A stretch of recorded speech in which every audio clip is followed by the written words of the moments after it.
Darn it, darn it, darn it, guys. For those of you that are joining on video, you missed John checking out his beautiful face. Now he's checking out his beautiful hair. No, I'm not. Come on. I'm not that vain. No, it's okay. I don't know if you know this, but I had a master class today. It went really well. Better demo master class. We had over 60 signups. We had 50% show up rate, which I love. We had people staying till the end. And of course, when I talk about you and that really nice, thoughtful testimonial you gave, I always mention, I can help you with your better demo. I can help you get leads. I can help you with your confidence, but I cannot help you with your hair. If you want help with your hair, you got to go to this guy. That's you. It's pretty active these days. It looks cool. You're growing it out? Yeah. Why not? Yeah. It's cold. It's cold. Yeah, man. All anybody's talking about Snowmageddon. is snow. Yeah. Snow. I may. It was snowing last weekend, and I may divert plans. I don't know if I can do another. It was 3-4 inches last weekend. They say it's going to be 12 to 18 inches here in Philly. So bada bing, bada boom. Sounds like a trip to where you were is in order. Miami. Yeah. Go down to Miami, man. I've got some friends down there. I love that place. Do you? I really love Miami. I was down there for the national championship game. Love the energy down there. Love the presence of the University of Miami. So yeah, I'm a big fan of Miami. Love Miami. A lot of friends there, and it was the story this year with Indiana and that whole school and program and Mendoza. I mean, what an amazing story for both teams. Neither team could really lose, and I know you were there. The energy in that place must have just been insane. I've gone to a few games there at the Hard Rock, and I know that it's pretty active. Yeah. Well, we just jumped on in pretty quickly here. Welcome everybody to the Ed Sales Edge. At this point, we're 4 years and 2 shows in to the Ed Sales Edge here. So I figure people who are showing up know us. And if you're new, you'll get to know us quickly. John's hair is quite the topic. Off air, my glasses with all my friends end up being quite the topic. But when we're not talking about hair and glasses, we're generally talking about sales in the education space, easy for me to say. And today we have a topic that I've been waiting for years to talk about, and to be able to pull a thread between Simon Sinek and his TED Talk that has over 21 million views, and the idea of people buy why you do it, not what you do. It's the idea of the golden circle. And in Simon Sinek's famous TED Talk, he doesn't answer why is Apple more innovative, or why do we remember Martin Luther King or the Wright brothers with better tech, bigger budget, bigger voice. You remember them because of belief, because you believe in them. And the thread that I am trying to pull through here, and we will, John, is Simon Sinek and his talk, and that people buy from people in the education space. So before I discuss more about the talk, can you kind of give your initial thoughts on Simon Sinek's talk and the idea of people buying from people in the education space? Yeah, this is great. When I teach, mentor, advise, I often play that TED Talk, and we often talk about it. And I'm a huge Simon fan. I really believe in this mantra. Where he gets a lot of the footnotes in the book. Do you know where it comes from? Have you ever read Viktor Frankl's Man's Search for Meaning? No, I have not, but I know that you certainly reference it. Yes. Yeah, and the quote in there that always gets me is, "He who has a why can bear with just about any how." And the Sinek's TED Talk and book, it often quotes that meaning can only be discovered. Meaning can only be discovered through courage to get through adversity, love, and meaning. And it's not something that you're just born with. A why is something that is discovered through a process. And so I'm a big fan. I think that anybody who really who brings their why to any opening presentation, any demonstration, any work that they're doing impact work that they're doing, trying to do good and do well, it oozes out. And, we can get into it and talk about some examples of founders who often lead with their why. And I do think it's critically important to inject your why into your origin story and your why into the purpose behind your venture or your platform or your solution. So big fan, use the TED Talk often. Doesn't surprise me that he has 21 million downloads. And the interesting thing is, and as one of my mentors would say, has the benefit of being true, is that although John and I have talked about pretty much, you would think, everything under the sun at this point, I didn't even know that we had this crossover until recently with the Simon Sinek TED Talk. We're still uncovering things about each other. One thing we do know is that we have kind of changed the name of this show from Breaking the Grade to the Ed Sales Edge. The reason we wanted to do that is we wanted to give people razor sharp clarity, founders in the education space with razor sharp clarity that they can run with today. The goal is not to do business with everybody who needs what you have. The goal is to do business with people who believe what you believe. And Simon Sinek, who's probably one of the greatest leadership thinkers of our time, would believe that. His 2009 talk, How Great Leaders Inspire Action, totally encourage everybody to watch it, shows that you can have the same features in the education space as everybody else. You can be cheaper than everybody else in the education space. You can even explain it perfectly in your demo, if you choose to do a demo in the education space, and you can still lose the room. Because decision makers aren't just buying your solution. We know this to be true. People don't buy what you do, they buy why you do it. And one of John's favorite people in the world, Camila Chernikov, knows that by heart. People don't buy what you do, they buy why you do it. When you actually understand that line, you start to understand why the perfect client finds you. You don't have to find them. Why the wrong client will never find you. And why your founder's story isn't fluff. It's actually your strongest sales asset. So, John, talk about how you used to leverage your founder story and how that still impacts you today when you give presentations or give talks to people. I always lead with education is in my genes and in my DNA. My parents were first generation high school graduates. My grandparents never were interested in or graduate or had the opportunity to graduate from high school. Although I do change that story that when my grandfather was 89, he passed his GED. He got a perfect score. He spent 20 years deciding that he wasn't going to take the test because he thought he'd fail, and he ultimately passed. But my grandparents, my family always talked about how education was the way out and was the way to a purpose-driven life, that you needed to be educated. I share the story that my grandfather, who was a bridge painter in Newark, New Jersey, would never let my father hold a paintbrush because he was worried that he'd like it. And he was going to push my father to a education path, and kind of the rest is history.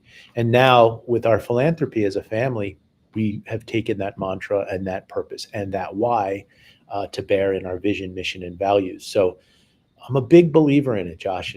And I really encourage founders to discover their why, not only because it's effective in giving presentations and being able to present your value proposition. But also during the tough times, if you can lean back and say, why am I doing this? It is going to be tough as a founder. It is going to be this process of failing fast, failing smart. But when you can, sit back and say, I'm doing this because my English teacher told me that if I won the lottery, I'd pay people to grade, Mhm.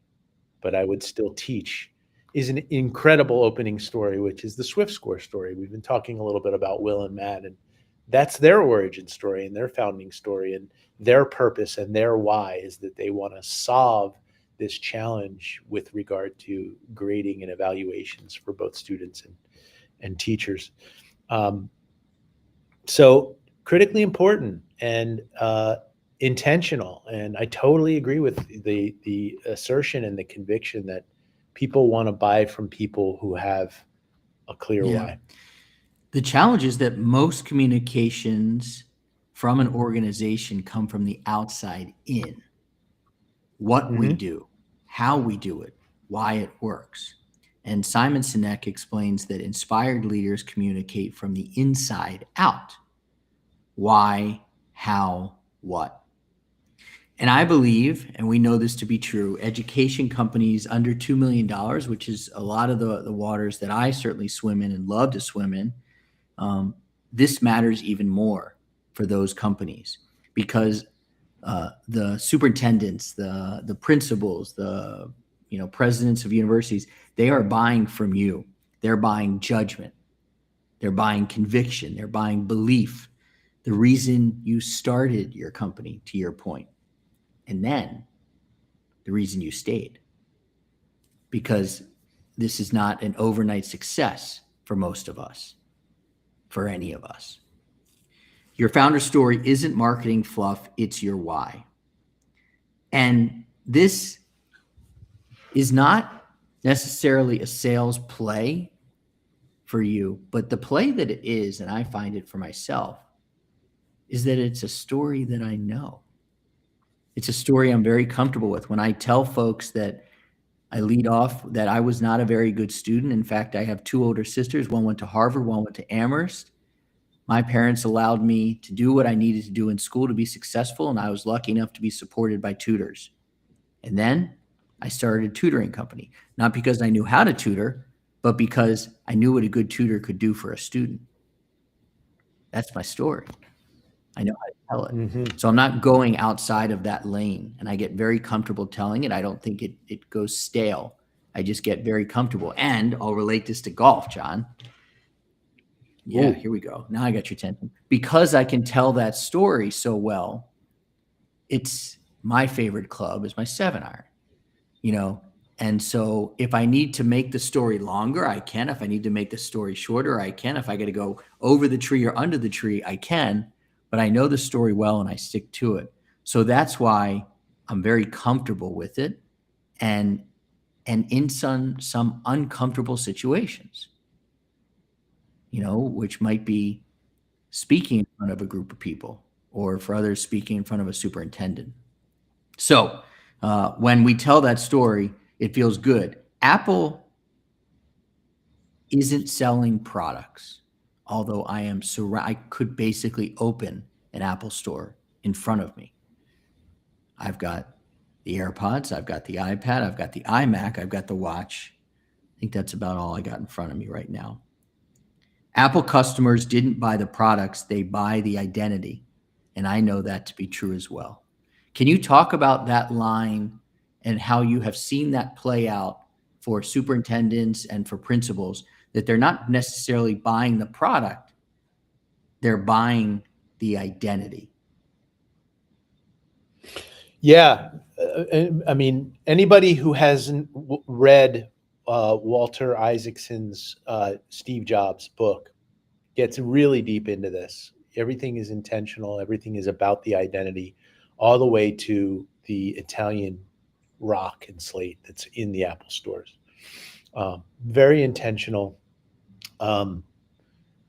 Moving from this sense of I'm selling you a product or service versus selling you an identity and or experience. And I think that's very much wrapped up in the why as well. Can't tell you how many ed tech founders come from the education experience background.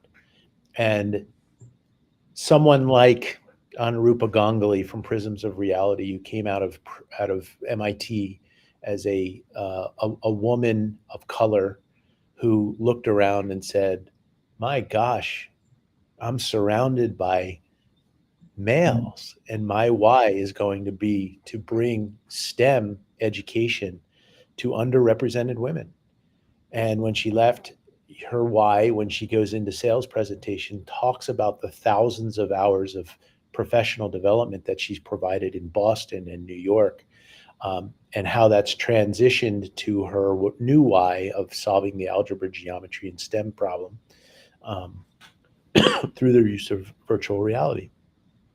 It all comes together. People are like, wow, this successful young entrepreneur who came out of MIT as an engineer, dedicated her life to Boston and New York City schools, served with thousands of hours of teacher training, and now has a why of bringing experiential learning to the masses. I'll buy that. That's an identity that I can get behind. Yeah.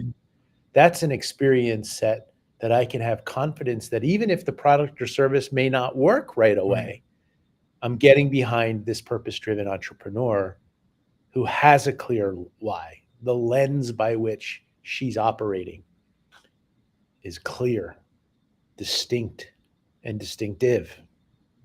Absolutely. And that's what Steve Jobs was all about. The story you just told is very similar for Paul King, who I work very closely with, Neighborhood Education Yeah. Partners, who's been on our show. They are asking themselves, do I trust this person? They're asking themselves, do they understand my world? They're asking themselves, do they believe what I believe about education? They being superintendents, principals, academic leaders. And fun fact, I am rereading the Steve Jobs biography by Walter Isaacson. And I'm at the part where he is willing to die on the sword of the box. This stuff has to be boxed correctly, which means that back in like 1981, Steve Jobs was thinking about unboxing and how that's an act. Wasn't a word back then, was an act that he was thinking about. And brings me to one of my favorite stories when I went and bought my mom an iMac, and I got myself one. And Joshua, do you want an orange computer? And I'm like, yeah, I do. I finally got my iMac. Remember, I couldn't buy it that day. And when I did pick it up, it was like picking up a suitcase. Had a handle, a beautiful box. And I remember that. That's it's so a great funny. story. And those things matter. Those things matter.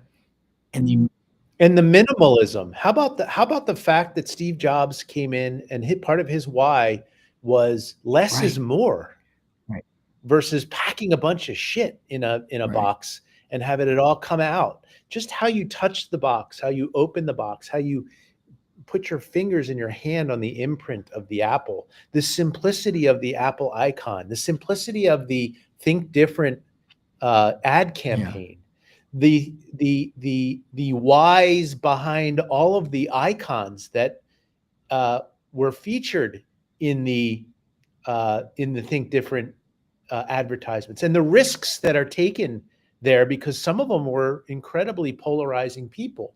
Muhammad Ali, Coretta Scott King, Mother Teresa.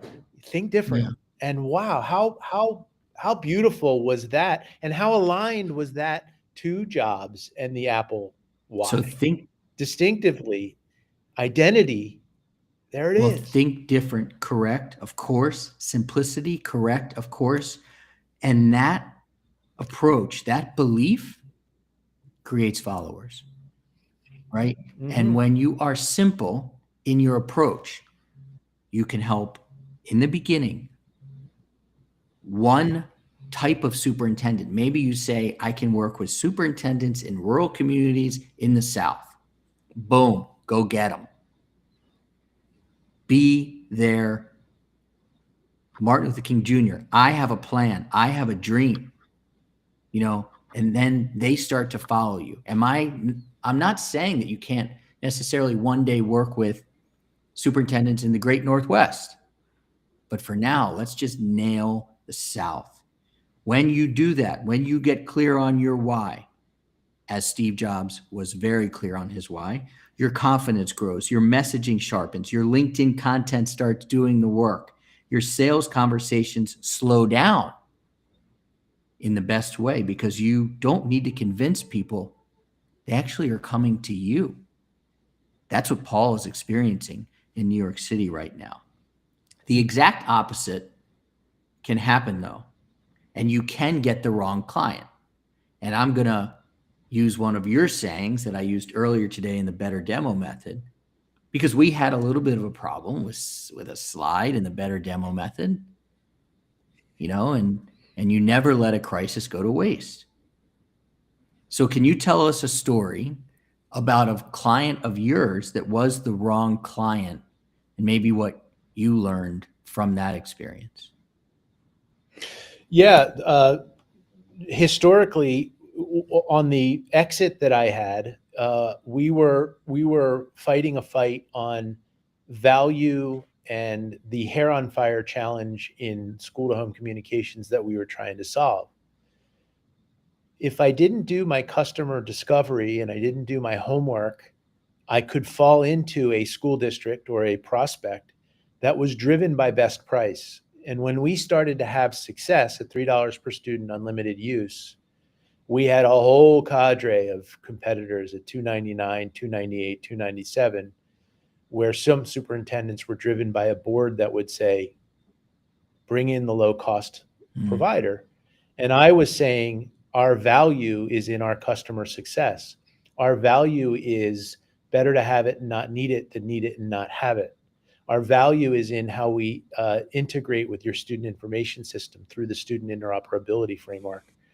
And so, yeah, I think in customer discovery and when you are prospecting, you have to find those who are going to gravitate to your why and gravitate to your value proposition.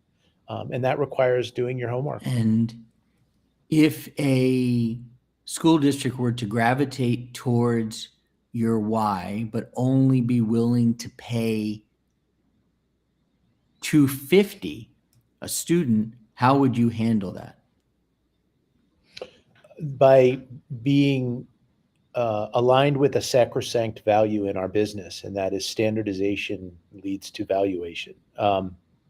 The more you're playing, let's make a deal, superintendents and districts talk. And if you, not saying that you shouldn't have tiered pricing, maybe small school districts one price, large school districts another.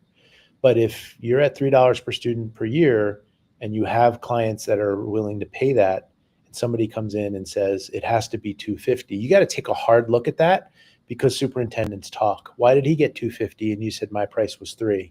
That's a disaster waiting to happen. So I'm all about getting a deal. I'm all about cash flow. I'm all about contact to contract. But I'm also a big believer in standardization, and a good, healthy, disciplined business builds their processes, their procedures, their OKRs, their objectives and key results around standardization to minimize the chaos that comes when you're playing let's make a deal, prospect to prospect, customer to customer. And what you say makes perfect sense to me. What if you have a board to answer to, and that board says, great, John, we appreciate what you're saying. Why can't you go to $250 for this large school district? How do you handle your board when it comes to that? It's a great question. Board management and board relations are critically important. A board governs, a CEO executes. And so a good board would ask me, the CEO, what about changing your tiered pricing system? And the executor would say, that's in our roadmap. That's in our plan. We are assessing whether we can command $3 or whether we need to go down to $250.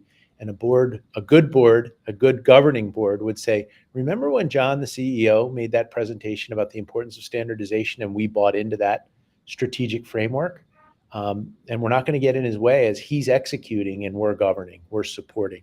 So the boards that are heavily involved in the execution and heavily involved in questioning the CEO and the way they're going about the business that is supposed to be governed by that board, I think is counterproductive and unhealthy. The fact of the matter is, and Superintendent Brooke Olson Farrell made this very clear last week when we spoke, is that people aren't buying from a brand. They're buying from you. Again, they're buying your judgment, your conviction, your belief, the reason you started and the reason you stayed. And we have example after example after example of school districts like Slate Valley that buy that way, and companies in the education space that have received purchase agreements because of their judgment, of their conviction, of their belief, of the reason they started and the reason they stayed, as opposed to just their product. Speaking of all of those important items that I mentioned, can you bring us up to speed on the milk and pen competition and the application process? I have gotten a decent amount of emails and questions about it. And maybe you can talk a little bit about where we are in the application process and what people should be doing to hopefully be on that stage next fall.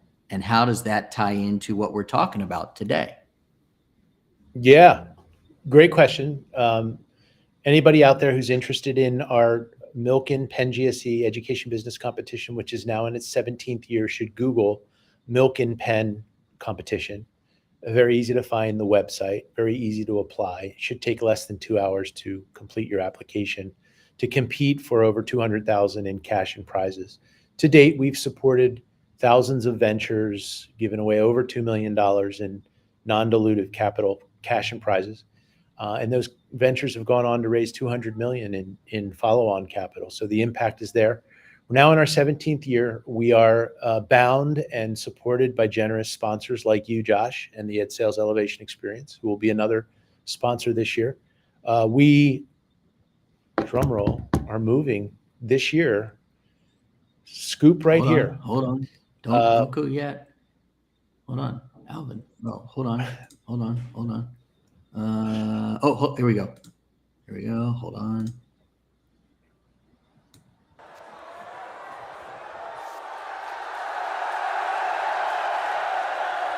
They're cheering before you even say it. And I think it did. We are in the process of moving from New York to Philly and here on campus. And we are soon to announce formally a 2-day innovation summit here at the University of Pennsylvania that will culminate with the Milken Penn GSE Business Plan Competition in October. So we're super excited about that. Details to be presented. But the point is, if you are a venture that is doing less than $2 million in ARR and has raised less than $2 million in venture capital over the last year, you should apply. It is not just geared to those who are affiliated with the University of Pennsylvania. We support ventures from dozens of countries and all 7 continents. We had our first venture from Antarctica recently, which was super exciting. So thanks for bringing it up. Now, let's bring it all back to the concept and the subject of today's talk, and that is our why. And let's talk about unconventional whys. I talked about Anurupa Ganguly and her background in education and how kind of easy it is for people to gravitate toward her because of her story at MIT, her engineering background, her classroom and professional development experience. Oh, this is somebody who I can get behind in terms of purchasing a transformative solution for experiential math education. But what about unconventional whys? What about turning unconventional stories into powerful whys like Jody Anderson, last year's grand champion, last year's Audience Choice Award winner, who developed his entrepreneurial mindset from the underground economy, suffered unspeakable experiences and abuse as a child, paid his debt to society, and then waltzed his way through a Cornell undergraduate degree, a Stanford graduate degree in education, and now leads Resume, the grand champion of last year's Milken competition. Now, how many people would you think would want to buy from, invest in, get behind someone who comes from the underground economy in New York? But if you turn that into a story of resilience and a story of overcoming adversity, a story of giving back, a why related to supporting underrepresented job seekers who were justice impacted, you start to connect the dots and you start to see why someone as impressive as Jody did so well through that competition and is doing so well with the launch and growth of the Resume platform. Jessica Hicklin, a couple years back, I believe 26 years in prison, serving life, and developed a STEM education platform to support those who are incarcerated so that they could become justice impacted job people who possess jobs in the STEM world and are now productive members of society who are extremely talented software engineers. So it's all possible. Hundreds of applications down to 2 grand champions with unconventional whys, doing extremely well. And that's what the competition's all about, is we love finding those stories, love extracting those whys and getting them on stage and seeing how they do when they present their vision and values for education transformation. No doubt. Well, I think this might be the first time we actually broke some news on this show, so that's pretty cool. I hope I don't get in trouble. You're the prince. You're Prince Jambo. Usually I have to do press releases, and we're pretty controlled and coordinated in our news breaking. But I'm so excited, and that is very, very new news. But again, it'll be all of the details will be formulated, and it takes a village here in our team with Adam and Dr. Michael Golden. We'll be getting that word out and formalize that announcement. That's cool. You know, it reminds me of this one story I want to tell real quickly of how Camila and I went to Georgetown University a couple of weeks ago, one night, for Georgetown Ventures, which was having their pitch competition. So great that you brought her. That's Yeah. awesome. Did she love it? I think she appreciates the time together. She's the kind of person too that would just get excited about anything. You could almost bring her anywhere and she'd have questions and she'd be interested. It wasn't Benson Boone, but you know, it was close. But we went, and you know, she does have that ability that I think I do as well. I know you do, to find good in something, in anything. And we went to Georgetown. It was like a rainy Wednesday night, and they had the pitch competition for Georgetown Ventures, and the pitches were okay. The people in the pitch competition did their best. Absolutely. Would I advise them a little differently? Yes, but they did their best. Halfway through the competition, the founder of Tate, Zurit Orr, was interviewed. And although people in the pitch competition talked about ARR, they talked about scale, they talked about the team and the founders and the investors, Zurit, who started Tate, a coffee shop after moving from Israel, started this coffee shop in Boston with one. She started it because she wanted to have community. All she talked about was community and wanting to grow Tate into more coffee shops so that more people who immigrate to this country can have community. So let me stop you. And Camila was with you. Yes. At that time. So it reminds me of one of the greatest days of my life is having community in a coffee shop in San Miguel Allende with you and Mhm. Camila, talking about our wristbands that we had just bought, having drinks that I've never had Mhm. before, which was coffee with iced tea or coffee with lemon. What was Was that? Lemonade with coffee correct. beans, and just talking and just learning about each other and just, what is Josh doing with Ed Sales Elevation, and how is John doing with, and what is Camila doing in her school as a bilingual student who is now looking at the world with big eyes. So I get her why at Georgetown, because I lived it with Yeah. you and Thank you. Camila, and how cool that coffee shop was. What's the name of that coffee Tate. shop? Oh, you want it, the one in San Yeah. Miguel? Yeah. Lavanda. Lavanda. So you're right. So I can immediately have a visceral response to that. Yeah. Why? Did she win? So she, of course, was not pitching shit because she, Tate started in Boston and came down to DC a couple years ago. I'll take Oh, you next okay. time. There's one down on Connecticut Avenue. You'd love it. And we will have another moment together and we'll make sure Camila's there. Is it near Moby It's Dick? not near Moby Dick. Not everything is all about Moby Dick in DC, but thank you. Sorry. Keep going. So she brought Tate to DC on purpose, now lives here. And Tate starts popping up around our city.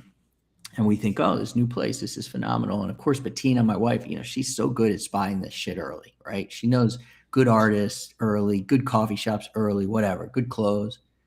So she starts going there. Coffee's phenomenal, pastries are phenomenal. Back to my story.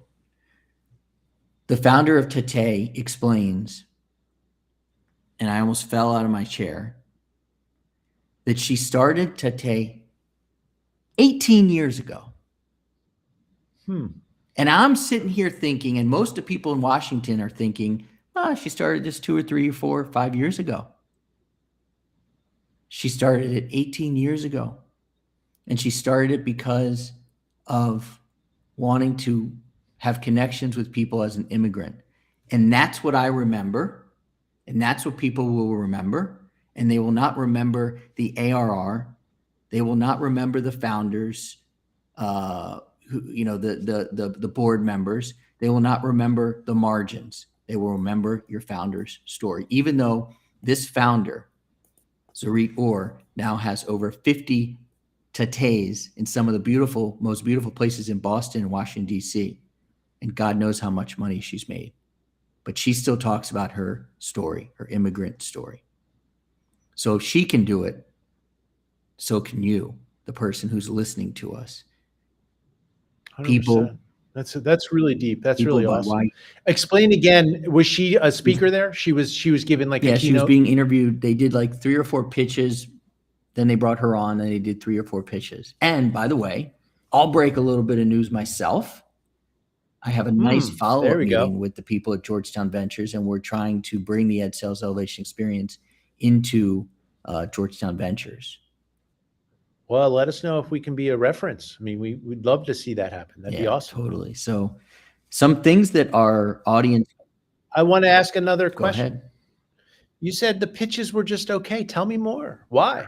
I mean, you've seen the Milken pitches. You've been part of them. You've coached some of the ventures and entrepreneurs. Let's get back to our subject of why. Like, what was it about them that made you say, meh? I don't really think I got one founder story. Certainly not one that I can think of off the top of my head. They just went right in. ABC Co. is an AI powered, and you're like, oh God, here we go. Totally. Really? And one of the versus imagine a world, or have you ever thought about, or right. That's it. Right. And you can appreciate this. One of the companies who had kind of an interesting product, it was 2 brothers. So they could have told their story of being brothers and working together. They missed a really good home run because one of the brothers in the picture where they're, kind of showing what they do was wearing a Whitman sweatshirt.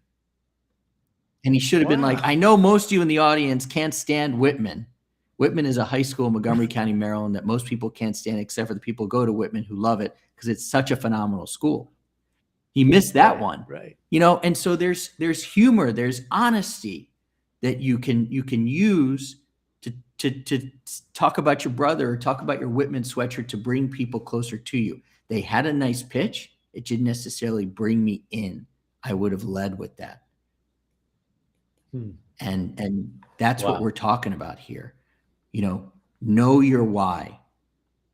Know how to end this sentence. The people we serve best believe blank. The people we serve best believe what? And then, of course, a more engaged parent leads to a higher achieving student. And let me talk to you about ConnectEd, right? The people we serve don't want to pay $299, $297. They recognize that if I am a catalyst as a superintendent to connect into the community, recognizing that research shows that a more engaged parent leads to a higher achieving student, now you got them. That is a great framer, Josh, in terms of the people you work with and the clients you work with. I hope you force them to answer that. You also answered it very well, not surprisingly, and you kept the focus on the person you were talking to, the person you serve, and you did not shift the spotlight to the kids or me. You kept it on the person that you serve and how it helps them do their job better, be prouder at their work, stay at their job longer. The people we serve best believe what? And then you can ask yourself, do the right people believe what I believe?